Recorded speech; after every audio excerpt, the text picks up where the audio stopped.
पहली ही बड़ी खबर हम आपको बता दें, राजस्थान कर्मचारी चयन बोर्ड से इस वक्त की ये बड़ी खबर।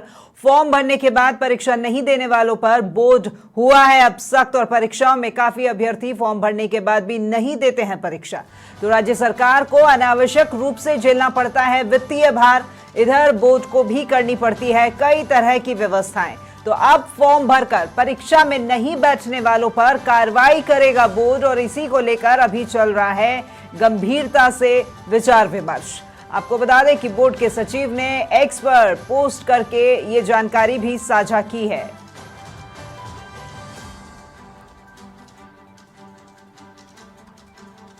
तो ये अहम खबर आपको बता रहे हैं, राजस्थान कर्मचारी चयन बोर्ड से जुड़ी हुई इस वक्त की ये बहुत ही महत्वपूर्ण खबर, क्योंकि जो लोग फॉर्म भर के परीक्षा नहीं देते हैं अब उनको लेकर बोर्ड सख्त हो गया है। परीक्षाओं में काफी अभ्यर्थी फॉर्म भरने के बावजूद भी परीक्षा नहीं देते हैं। राज्य सरकार को अनावश्यक रूप से वित्तीय भार भी झेलना पड़ता है और उधर अगर बात की जाए व्यवस्थाओं की तो बोर्ड को भी कई तरह की व्यवस्थाएं करनी पड़ती हैं जो कि धाराशायी रह जाती हैं, व्यर्थ जाती हैं, क्योंकि लोग फॉर्म भरने के बाद भी परीक्षा में नहीं बैठते हैं। अब ऐसे अभ्यर्थियों के ऊपर कार्रवाई की जाएगी। जो लोग फॉर्म भरकर परीक्षा में नहीं बैठेंगे उनके ऊपर बोर्ड कार्रवाई करेगा और इसी को लेकर अभी चल रहा है गंभीरता से विचार, यानी अब विचार विमर्श किया जा रहा है कि किस तरह का एक्शन लिया जाए, किस तरीके से सख्ती बरती जाए उन अभ्यर्थियों पर जो फॉर्म भर के परीक्षाएं नहीं देते हैं।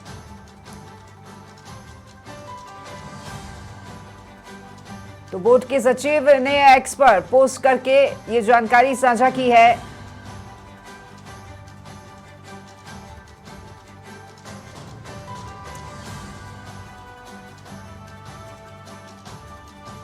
राजस्थान कर्मचारी चयन बोर्ड से इस वक्त की ये बड़ी खबर हम आपको बता रहे हैं, बेहद महत्वपूर्ण उन अभ्यर्थियों के लिए जो कि फॉर्म भरकर परीक्षा नहीं देते हैं। अब ऐसे अभ्यर्थी जो कि फॉर्म देकर परीक्षा नहीं देंगे उनके लिए बोर्ड जो है सख्त रूप अपनाने वाला है। सख्ती दिखाई जाएगी बोर्ड के द्वारा, कुछ कार्रवाई भी की जाएगी आवश्यक। परीक्षाओं में काफी अभ्यर्थी फॉर्म भरने के बावजूद भी परीक्षा नहीं देते हैं। ज्यादा जानकारी के साथ में संवाददाता धर्मेंद्र सिंगल हमारे साथ में फोन लाइन पर जुड़े हुए हैं। धर्मेंद्र, अब वो अभ्यर्थी जो कि फॉर्म भरने के बाद भी परीक्षा नहीं देते हैं उनके ऊपर बोर्ड कार्रवाई करेगा। देखिए राकेश, जो ये बड़ी खबर है, जो अभ्यर्थी प्रतियोगी परीक्षाओं के लिए फॉर्म भर देते हैं लेकिन वो परीक्षा देने नहीं पहुंचते हैं, उसको लेकर के बोर्ड एक गंभीरता से विचार कर रहा है कि उन अभ्यर्थियों में कार्रवाई की जाए। देखिए बड़ी बात यह है कि पिछली कुछ परीक्षाओं की बात करें तो अभ्यर्थियों ने फॉर्म भर दिया, परीक्षा देने पहुंचे नहीं।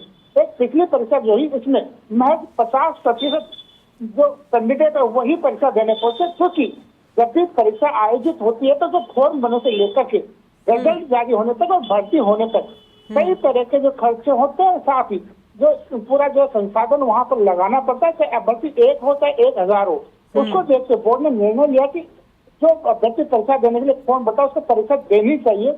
ऐसा नहीं है कि महज एक्सपीरियंस के लिए हमने फॉर्म भर के छोड़ दिया, उस कवायद को जो दूर करने के लिए कि ऐसी बात नहीं हो आगे से, उसको लेकर के बहुत गंभीरता से और ऐसे जो अभ्यर्थी है उनके खिलाफ अब कड़ी कार्रवाई करने की विचार गंभीरता से किया जा रहा है। जी राज, बिल्कुल, व्यवस्थाएं सारी जुटानी पड़ती हैं और परीक्षा में जो इन्विजिलेटर्स होते हैं उनकी भी व्यवस्थाएं करनी पड़ती हैं। अलग अलग डिपार्टमेंट से जो अध्यापक हैं उन्हें बुलाया जाता है, वो व्यवस्थाएं भी करनी पड़ती हैं धर्मेंद्र। लेकिन इसमें एक खास बात ये भी है कि अभ्यर्थी जो फॉर्म भरते हैं और परीक्षाओं की तैयारी करते हैं और वाकई में जो नौकरी पाना चाहते हैं और उसीलिए उस पोस्ट के लिए फॉर्म भरते हैं, जब वो इतनी लंबी जो संख्या देखते हैं कि इतने लोगों ने फॉर्म भर दिया है तो उनकी टेंशन वैसे ही बढ़ जाती है, चाहे वो कितनी भी तैयारी करें, लेकिन उनकी टेंशन ये रहती है कि नंबर आएगा कि नहीं आएगा। और जबकि इन संख्या के अंदर ऐसे बहुत से होते हैं जो सिर्फ अपनी पूर्व की तैयारी को चेक करने के लिए फॉर्म भर देते हैं या फिर यूं ही फॉर्म भर देते हैं।